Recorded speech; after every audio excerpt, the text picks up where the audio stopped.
성경에 나오는 자주 등장하는 또 하나의 문학적인 기법이 하나 있는데요. 그것을 가리켜서 교차 대칭 구조라고 하는 그런 문학적인 기법이 있습니다. 그동안에 이 기법이 한 번도 나오지 않은 것이 아니라 자주 등장하고 여러 번 등장했지만 그것을 설명할 기회가 마땅치 않아서 설명하지 않고 그냥 지나쳐 왔었는데요. 오늘은 그 교차 대칭 구조에 대해서 한번 살펴보면서 오늘 잠언서의 말씀을 묵상해 보려고 합니다. 도표를 한번 먼저 보여줬으면 좋겠는데요. 교차 대칭 구조라고 하는 것은 영어로는 카이즘, 독일어는 키아스무스라고 하는 것입니다. 키라고 하는 것이 헬라어 알파벳으로 X자와 같은 것이죠. 그런데 문장을 배열하는 것이 마치 X자를 배열하는 것처럼 문장을 배열한다고 해서 카이즘 또는 독일어로는 키아스무스라고 하는 말로 표현하는데 그것을 우리나라 말로는 교차 대칭 구조라고 하는 말로 번역할 수가 있겠습니다. 지금 보여주고 있는 구절이 몇 절이냐면 오늘 읽은 말씀 잠언서 10장 2절과 3절의 말씀입니다.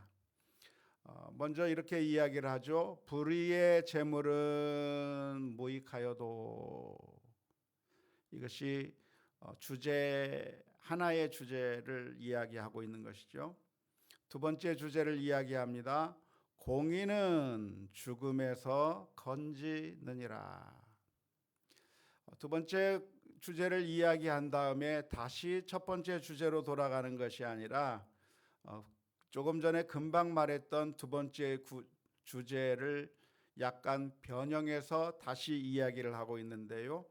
여호와께서 의인의 영혼은 줄이지 않게 하시나니 한 다음에 다시 첫 번째 주제로 되돌아가는 겁니다. 악인의 소득은 물리치시느니라. 그러니까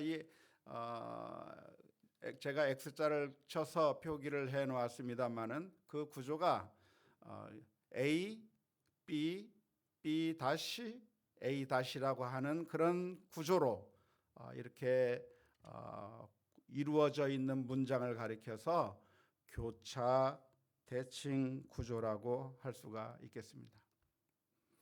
치워줘도 좋을 것 같습니다. 성경에 있는 기법만이 아니라 서양의 언어에서는 아주 자주 등장하는 기법이고요. 히브리어를 비롯한 저 이스라엘 주변의 중동 지역의 언어들에서 자주 사용하는 그런 표현법이 바로 교차 대칭 구조의 기법이라고 할 수가 있겠습니다. 예전에 제가 설명드렸던 것처럼 히브리 평행법이 여기에도 그대로 드러나 있는 것을 알 수가 있겠는데요. 그러니까 지금 표현하고 있는 겁니다. 불의의 재물이 무익하다. 불의의 재물, 다시 말하자면 불의로 얻은 재물이라고 하는 것은 우리에게 결코 유익한 게 아니다 라고 말한 다음에 그것에 반대되는 말인 악인의 소욕은 하나님께서 물리치신다고 이야기하고 다시 악인의 소욕에 관해서 다시 또 반복해서 설명하는 것이 공의는 죽음에서 건지지만 그러나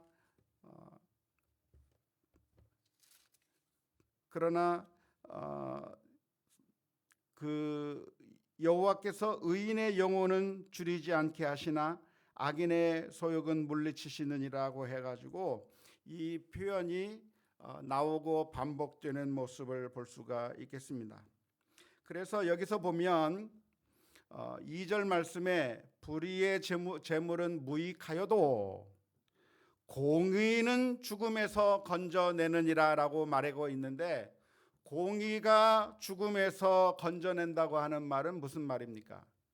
그것은 우리가 그냥 생각하기로는 이것은 그냥 공의롭게 행하면, 의롭게 행하면 우리를 죽음에서 건져내는 것이다라고 생각하기가 쉽지만, 오늘 이 교차 대칭 구조로 해서 이해를 한다고 한다면 이것은 공의롭게 얻은 재물을 의미하는 겁니다. 불의로 얻은 재물은 무익하게 될 것이지만, 그러나 공의롭게, 정의롭게 바른 방법을 사용해서 얻은 그런 재물은 우리를 구원하는 것이다 라고, 죽음에서 건지는 것이라고 설명하고 있습니다. 재물을 얻는 과정 가운데서 의롭게, 의로운 방법을 사용해서 얻어야 그것이 우리가 사는 길이다 라고 하는 것을 말씀해 주고 있는 것입니다. 우리가 재물을 얻는 방법은 두 가지 방법이 있을 것입니다. 첫 번째는 우리가 옳은 길을 통해서, 바른 길을 통해서 재물을 얻는 것입니다. 예를 들자면 우리가 수고하고 애쓰고 노력해서 최선을 다해서 일을 함으로 말미암아 그런 땀의 수고로서 얻는 재물이라고 하는 것은 의로운 방법으로 재물을 얻는 것이라고 할 수가 있겠습니다. 하지만 옳지 않은 방법을 통해서도 우리가 재물을 얻을 수가 있겠는데요, 그것은 불의의 재물이라고 할 수 있겠는데, 불의의 방법으로 재물을 얻는 것은 무엇이 있겠습니까? 예를 들자면 도둑질을 한다거나 사기를 친다거나 속임수를 쓴다거나 여러 가지 잘못된 방법으로, 사악한 방법으로 재물을 얻는다고 한다면 그것은 결국 무익하게 될 뿐이라고 오늘 성경 말씀 가운데서 가르쳐 주고 있습니다. 우리들의 마음 가운데는 수단과 방법을 가리지 않고 그저 재물만 획득하기만 하면 그러면 된다고 하는 생각이 지배적입니다. 우리 속담 가운데 뭐로 가도 한양만 가면 된다라고 하는 말이 있습니다. 한양으로 가기만 하면 되는 것이지, 이 길로 가든 저 길로 가든 어느 길로 가든 그가 아무 상관이 없다. 결국 도착하는 지점이 한양이기만 하다고 한다면 뭐로 간다고 해도 괜찮은 것이다 라고 하는 그런 생각이 우리들의 마음 가운데 가득 지배하고 있는데요, 그래서 우리가 재물을 얻을 수만 있다고 한다면 그 방법이 공의로운 방법이든 공의롭지 못한 방법이든 어떠한 방법이든 그냥 재물만 얻을 수 있다면 좋다고 하는 그런 생각들이 우리들의 마음 가운데 많이 있습니다. 뿐만 아니라 우리나라 사람들이 흔히 하는 말 가운데 하나가 무엇이 있냐면 꿩 잡는 것이 매다라고 하는 말이 있습니다. 그러니까 꿩만 잡을 수 있다고 한다면 그거면 된다는 것이죠. 꿩을 잡을 수만 있으면 그게 매인 것이지, 꿩을 잡지 못한다고 한다면 그건 아무 소용이 없다라고 생각하는 것이 우리들의 일반적인 생각이고, 결과가 좋다고 한다면 그 과정이야 어땠든지 결과가 이야기해 주는 것이지, 결과가 좋지 못하다고 한다면 아무 의미가 없다고 하는 그런 결과 중심적인 생각들이 우리들에게 많이 팽배해 있습니다. 하지만 성경은 그러한 생각을 철저하게 반대하고 있고 배제하고 있습니다. 결과만 좋으면 좋은 것이 아니라 성경적인 관점은 과정이 훨씬 더 중요한 겁니다. 재물을 무슨 방법으로 얻었느냐가 재물을 얼마나 많이 가지고 있느냐보다 훨씬 더 중요하다고 성경은 이야기해 주고 있는 것인데, 바로 그것을 이야기하고 있는 것이 오늘 잠언서 10장 2절 3절의 말씀인 것입니다. 재물을 얻으면서 우리가 공의로운 방법으로, 의로운 방법을 통해서 재물을 얻어야 하는데, 그렇지 않고 불의의 방법으로 얻게 된다고 한다면 그것은 옳지 않다는 말씀입니다. 하지만 우리 이렇게 하는 것이 쉽냐면 그렇게 쉽지가 않습니다. 왜냐하면 불의의 방법을 사용하면 돈을 버는 것이 쉬워요. 남을 속이고 눈속임을 하고 하면은 정말 많은 돈을 벌 수 있을 것 같아요. 동영상 같은 데 보면 동남아시아나 이런 데 가서 물건을 사려고 하면 좋은 이런 과일 같은 것이 막 쌓여져 있습니다. 그러면 그 얼마 달라고 그러면 열심히 담아서 저울 위에 딱 올려놓고 이거 맞죠 하면서 더 줍니다 하면서 더 담는데, 그렇게 봉지를 담아가지고 그 봉지를 주느냐 하면 살짝 숨겨버리고 다른 봉투를 꺼내가지고 그 다른 봉투를 준단 말이에요. 그런 눈속임을 통해서 소비자들을 우롱하는 그런 방법들을 통해서 돈을 번다고 한다면 다른 사람보다도 훨씬 더 많은 돈을 빠른 시간 안에 벌 수도 있을 것입니다. 하지만 공의로운 방법을 사용한다고 한다면, 정의로운 방법, 정직한 방법을 쓴다고 한다면 돈을 버는 것이, 재물을 버는 것이 쉽지 않습니다. 차곡차곡 돈을 벌어야 되니까 그것처럼 어려운 것이 없는 것이죠. 따라서 우리가 의로운 방법을 써서 돈을 벌려고 한다면, 재물을 얻으려고 한다면 어느 세월에 우리가 이 많은 재물을 얻을 수 있을 것인가 라고 하는 두려운 마음이 들게 되는 것이고, 이렇게 내가 정직하게 행하다가는, 의로운 길로만 가다가는 결국은 아무런 돈도 벌지 못하고 결국은 망하면 어떻게 되나라고 하는 그런 불안한 마음이 우리들 가운데 생기게 되는 겁니다. 그래서 사람들은 의로운 길로 가는 것이 아니라 불의한 길로 가게 되는 것이죠. 이런 생각을 가지고 있었던 것이 바로 이스라엘 민족의 생각이었습니다. 광야에서 생활하는 동안에 하늘에서 만나가 내립니다. 만나가 내릴 때 하나님께서 이스라엘 민족에게 해주셨던 명령이 무엇이냐면, 너희는 이 만나를 하루에 그날 먹을 분량만 거둬라 라고 말씀해 주셨어요. 내일은 하나님께서 다시 내려주실 것이고 또 그 다음 날은 또 다시 내려줄 테니까 많이 거두지 말고 오늘 먹을 양식만 구하라고, 그렇게 거두라고 하나님께서 말씀해 주셨습니다. 하지만 이스라엘 민족은 그 말씀을 들었을 때, 모세를 통해서 들었을 때 마음속에서 불안한 마음을 감출 수가 없는 거예요. 지금 이 만나가 우리들의 눈앞에 있는데, 내가 많이 거두면 많이 거둘 수 있는 그런 만나가 지금 널려져 있는데, 내일을 위해서 내가 예비해 놓지 말라고 그랬다가 내일 만나가 안 내리면 어떡하나라고 하는 그런 걱정스러운 마음에 사람들은 만나를 이틀치 3일치 많이 거두어서 쟁여놓는 겁니다. 하나님의 뜻과 정면으로 배치되는 일들을 하면서 그래서 미래를 준비해 놓는 거죠. 왜 그렇습니까? 불안하기 때문에 그런 거죠. 내가 하나님의 말씀대로만 순종하면 내일은 굶을지도 모르겠다고 하는 그런 불안한 생각 때문에 이스라엘 민족들은 하나님의 말씀을 어기면서 이틀치 3일치 만나를 거두게 된 겁니다. 하지만 그때 하나님께서는 이스라엘 민족을 훈련시키시기 위해서 남도록 거둔 모든 만나가 썩어서 냄새나게 만듦으로 말미암아 하나님의 말씀에 순종하며 사는 것이, 사람이 떡으로 살아가는 것이 아니라 하나님의 말씀에 따라 순종하며 사는 것이 그게 바른 길이라고 하는 사실을 40년 동안 배우며 훈련해야 했습니다. 어쩌면 우리가 이 세상에서 살아갈 때도 역시 마찬가지인데요.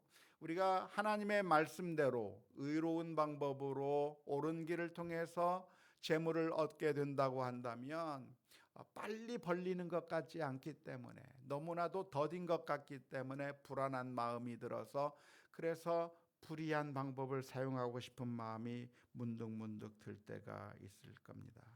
하지만 그때 재물과 관련한 하나님의 말씀을 우리들이 믿어야 될 줄로 믿습니다. 10장 3절 말씀, 여호와께서 의인의 영혼은 줄이지 않게 하시나 악인의 소욕은 물리치시느니라.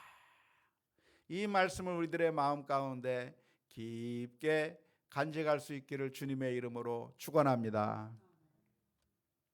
여기서 말하는 의인은 바로 의로운 방법으로 재물을 얻는 사람을 의미하는 것이고, 그렇게 하나님의 말씀에 따라 순종하며 재물을 얻는 자는 망할 것처럼 보여도 줄이지 않게 하실 거라고 하는 하나님의 말씀을 기억할 수 있기를 주님의 이름으로 축원합니다. 4절 5절 말씀도 교차 대칭 구조로 되어 있습니다. 도표를 한번 보면 좋겠는데요. 4절에서 이렇게 표현합니다. 손을 게으르게 놀리는 자는 가난하게 되고 손이 부지런한 자는 부하게 되느니라.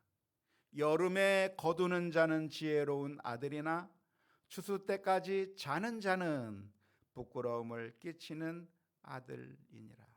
여름에 거두는 사람은 어떤 사람인가요? 부지런한 사람인 것이죠. 추수 때까지 자는 사람은 누구인가요?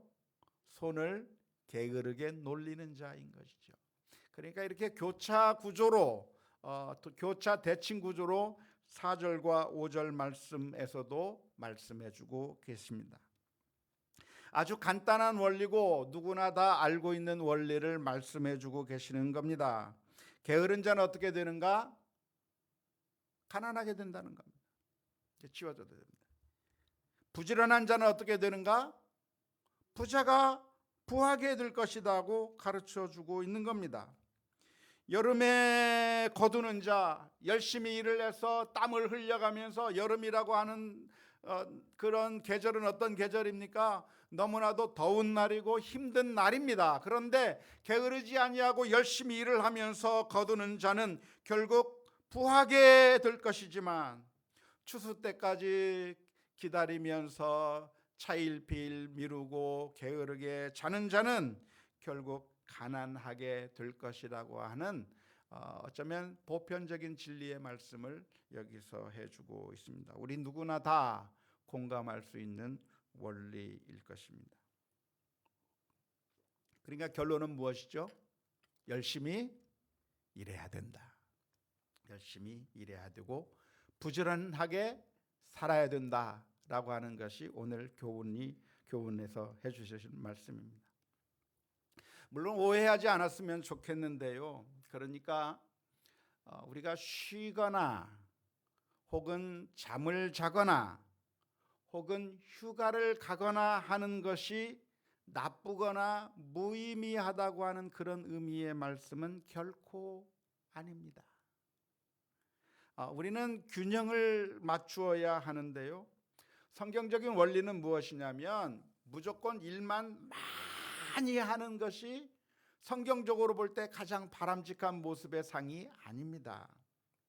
성경적인 원리는 무엇이냐면 일하고 또 적당할 때 쉬고 또 일하고 또 쉬고 하는 이 일과 쉼이 균형 있게 맞추어져야 그게 성경적으로 옳은 모습이죠. 6일간 일을 했다고 한다면 하루는 쉬어야 하는 것이고, 하루 종일 낮에 일했다고 한다면 저녁 때는 잠을 자면서 휴식을 취해야 하는 것이고, 우리가 마치 워커홀릭처럼 하루 종일 일하고 쉬지 않고 일하고 365일 쉬는 날 없이 계속 일만 해서 열심히 노력해가지고 돈을 많이 버는 게 그게 가장 바람직한 것이냐? 절대 그렇지 않아요.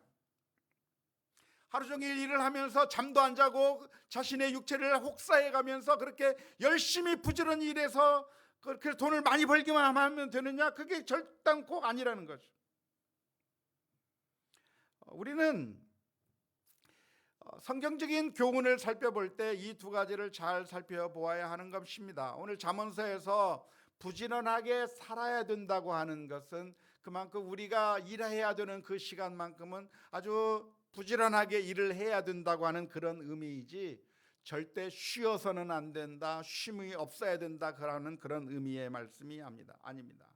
성경에서는 오히려 쉬라고 말씀해주고 있고, 특별히 10계명 가운데서 제4계명은 너희가 안식일을 기억하여 거룩하게 지키고 쉬라고 말씀해주고 있습니다.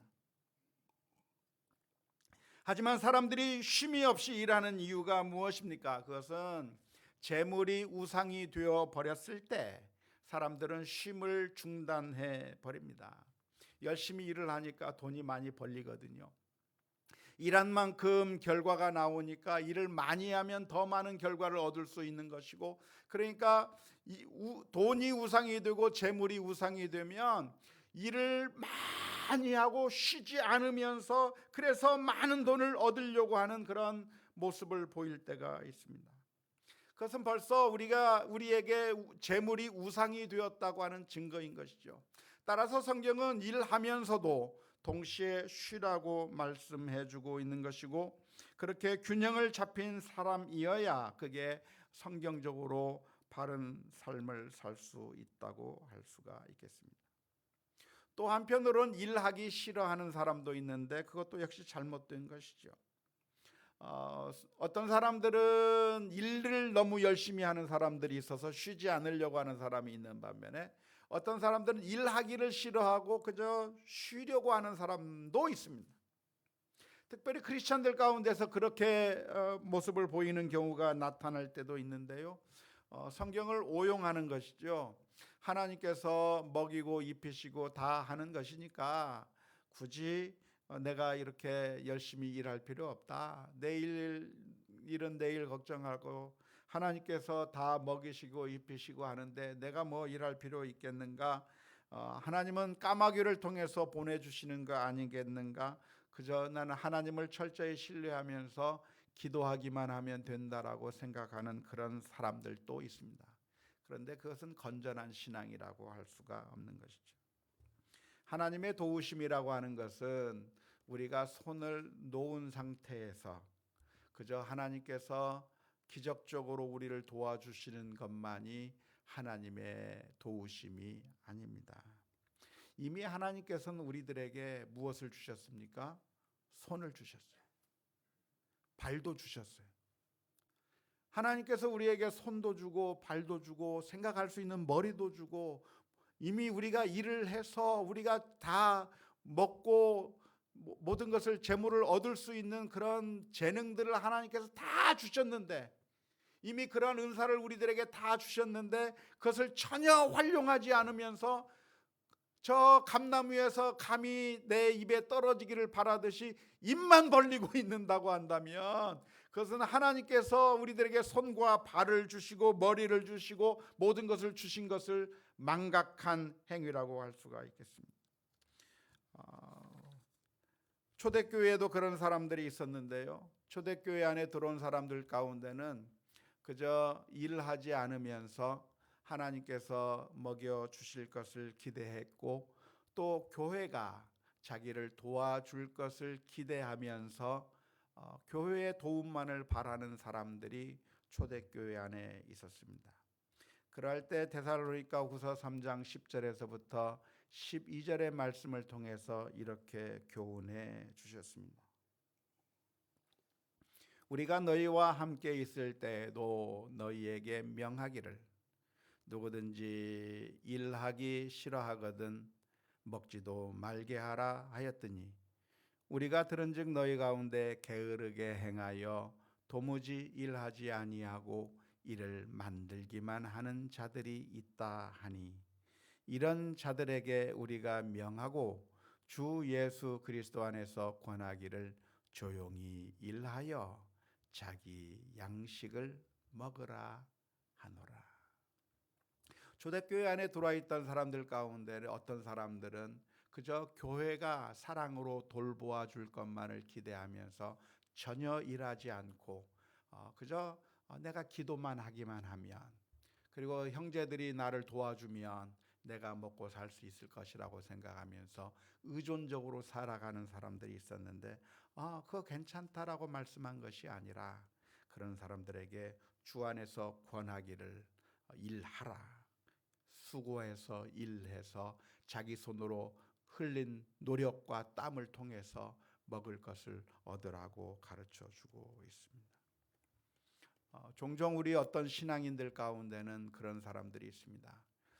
자기가 어떤 경제적으로 어려운 상황에 처했을 때, 그때 우리가 해야 될 일이 무슨 일입니까? 경제적으로 어려운 일이 당했다고 한다면 그 문제를 해결하기 위해서 일을 해야 하는 것이죠.